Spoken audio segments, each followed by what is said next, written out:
Okay. Well, I'll start with this one. This is from the Universe of Energy.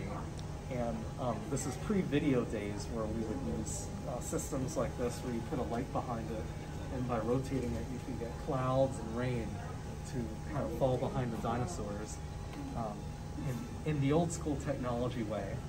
And then this is a mold of the original Hatbox Ghost head that was done by Blaine Gibson. And we made the mold of the head for basically when we started out the new development of the Hatbox Ghost for the 2015 Disneyland 60th anniversary. But we started with the original head, the original sculpt, and that's what's in there. So I think that's kind of cool, that continuity. Also we have, this is a Sparklitz board, which is a really fun, simple technique. When you put a light on it and you have wind blow on it, you can see on the ceiling you get caustics like water ripples. So imagine if these are moving around, you kind of get the randomness of water and everything like that without having real water or even video. This is a very, again, analog, creative way of doing that. What I really love about Imagineering is if it doesn't exist there in the world, then we have to invent it. And that kind of all started back with Yale Gracie and all the things he did for the Haunted Mansion when he started the group that we call Illusioneering here today. One of the things back then in the 60s that didn't exist, you couldn't go to a store and get something that makes a candle flicker or a light bulb flicker like a candle around Halloween. That just didn't exist. So we created here, this is a flicker board, and you can see the Mapo Mary Poppins logo on it, made in Glendale, California.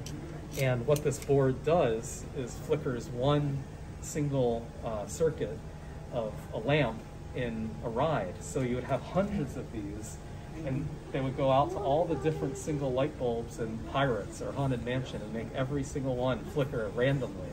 And nowadays you can do that with a tiny little circuit board, maybe that big for like 10 attractions. Yeah.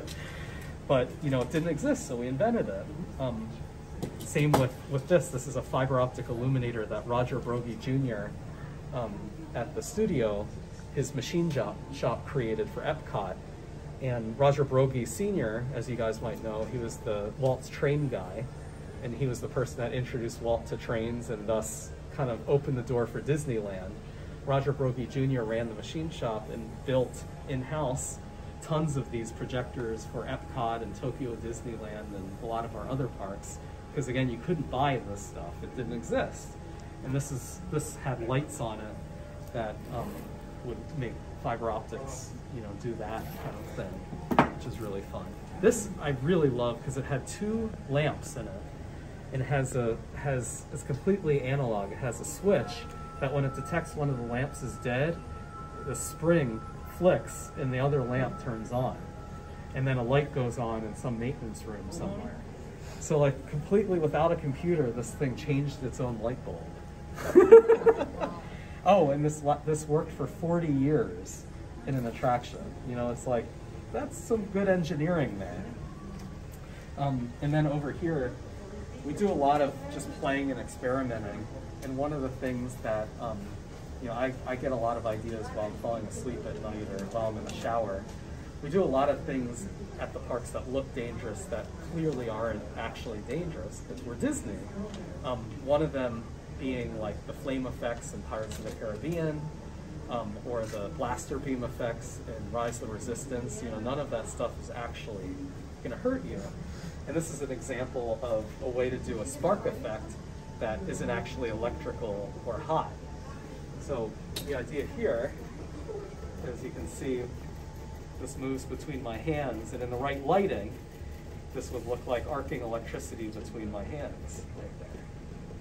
But you can see I'm obviously not getting hurt as I'm doing this right now, or I wouldn't be doing this. It's just kind of a showing of an example of the process. This is a mock-up. We do a lot of mock-ups in-house and build things to prove them out physically first.